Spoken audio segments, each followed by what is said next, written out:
The Wounded Lion. There was once a girl so poor that she had nothing to live on, and wandered about the world asking for charity. One day she arrived at a thatched cottage, and inquired if they could give her any work. The farmer said he wanted a cowherd, and his own had left him, and if the girl liked the place she might take it.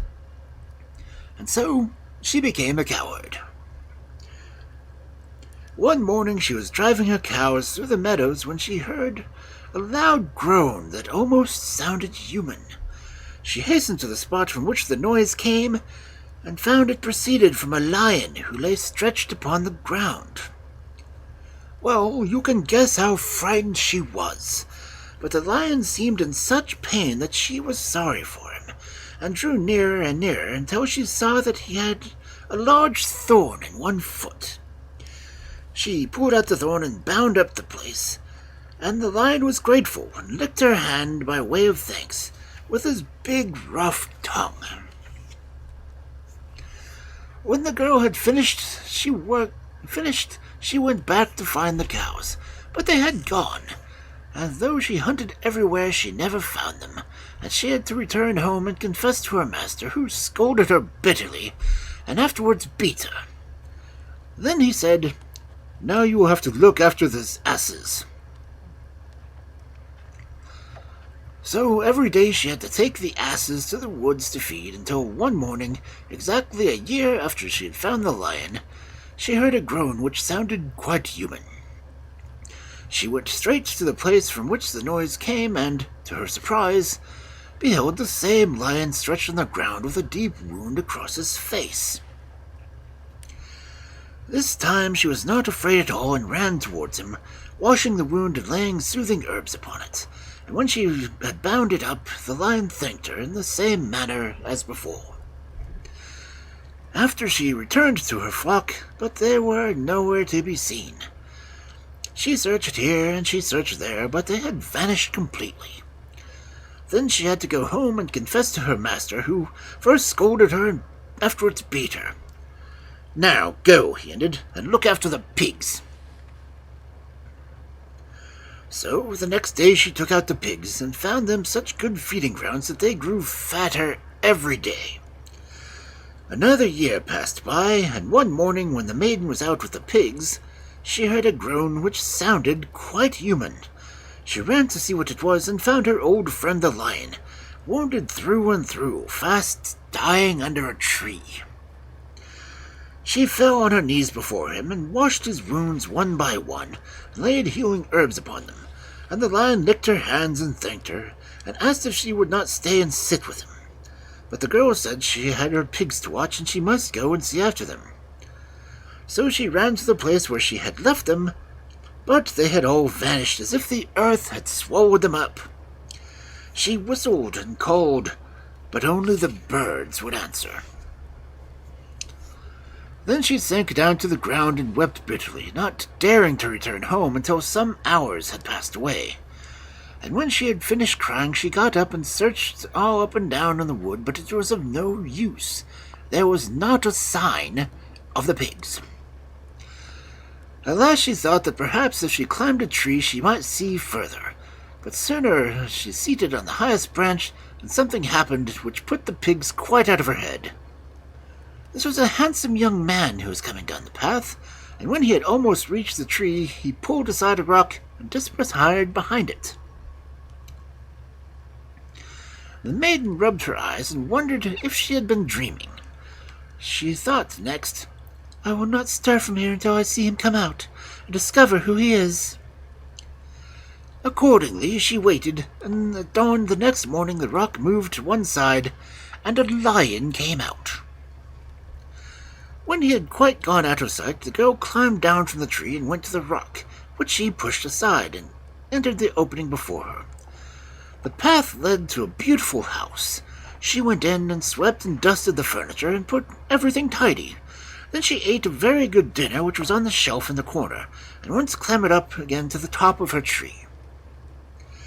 At sunset she saw the same young man walking gaily down the path, and as before he pushed aside the rock and disappeared behind it. Next morning out came the lion. He looked sharply about him on all sides, but saw no one, and then vanished into the forest.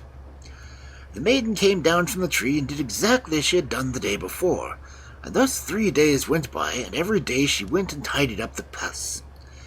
At length, when the girl found she was no nearer to discovering the secret, she resolved to ask him, and in the evening when she caught sight of him coming through the wood, she came down from the tree and begged him to tell her his name. The young man looked very pleased to see her, and said he thought it must be she who had secretly kept his house for so many days, and he asked that he was a prince enchanted by a powerful giant, but was only allowed to take his own shape at night, for all day he was forced to appear as the lion whom she had helped so often. And, more than this, it was a giant who had stolen the oxen and asses and the pigs in revenge for her kindness. And the girl asked him, "What can I do to disenchant you?" But he said he was afraid it was very difficult, because the only way was to get the head of the king's daughter, to spin it and to make it into a cloak for the giant, who lived up on top of the high mountain. "Very well," answered the girl. "I've got to go to the city and knock at the door of the king's palace, and ask the princess to take me as her servant." And so they parted, and she arrived at the city. She walked to the streets crying, "Who will hire me for a servant?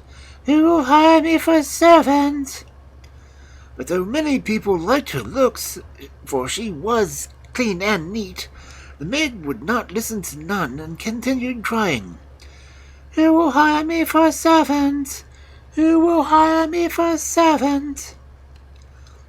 At last there came a waiting maid of the princess. "What can you do?" she said, and the girl was forced to confess that she could do very little. "Then you will have to do a scullion's work and wash up dishes," she said, and they went straight back to the palace.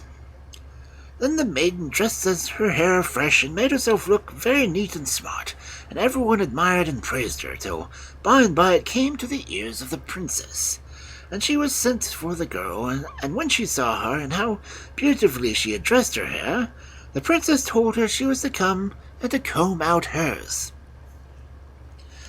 Now, the hair of the princess was very thick and long, and shone like the sun, and the girl combed it and combed it till it was brighter than ever.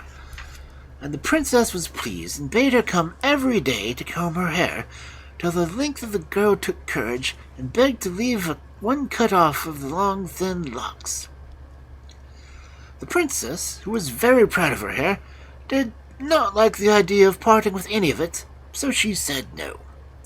But the girl could not give up hope, and each day she entreated to allow it to be cut off one of the tresses. At length the princess lost patience and exclaimed, "You may have it, then, on condition that you shall find the handsomest prince in the world to be my bridegroom." And the girl answered that she would, and cut off the lock, and wove it into a coat that glittered like silk, and brought it to the young man, who told her to carry it straight to the giant, but that she would be careful to cry out a long way off that she had with her, or else he would spring upon her and run her through with his sword.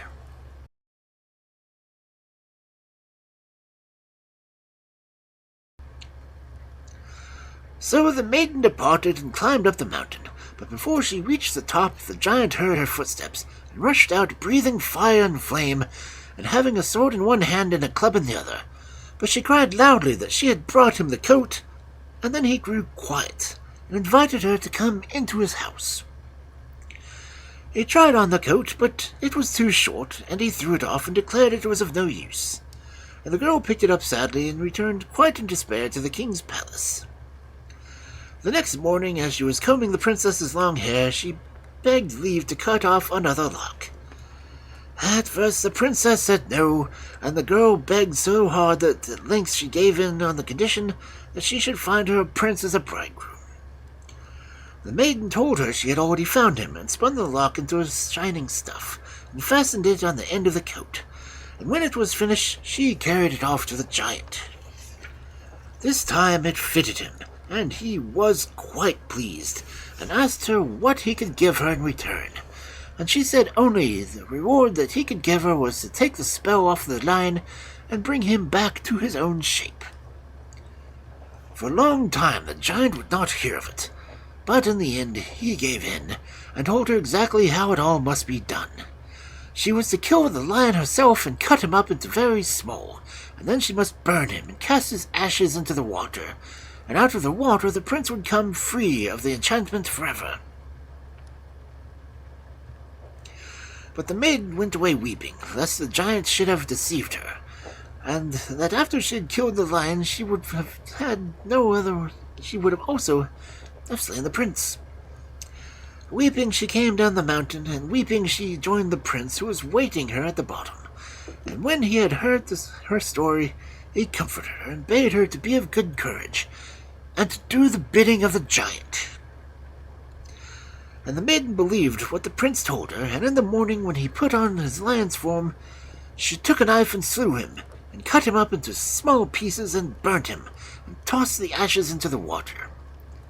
And out of the water came the prince, beautiful as the day, and as glad to look upon the sun as himself.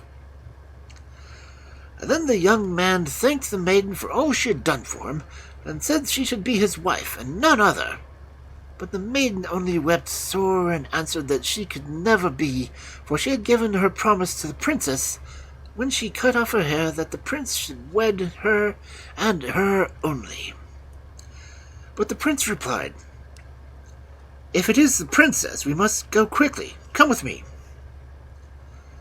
So they went together to the king's palace, and when the king and queen and the princess saw the young man, with great joy filled their hearts, for they knew for the eldest son, who had long ago been enchanted by a giant, had been lost to them.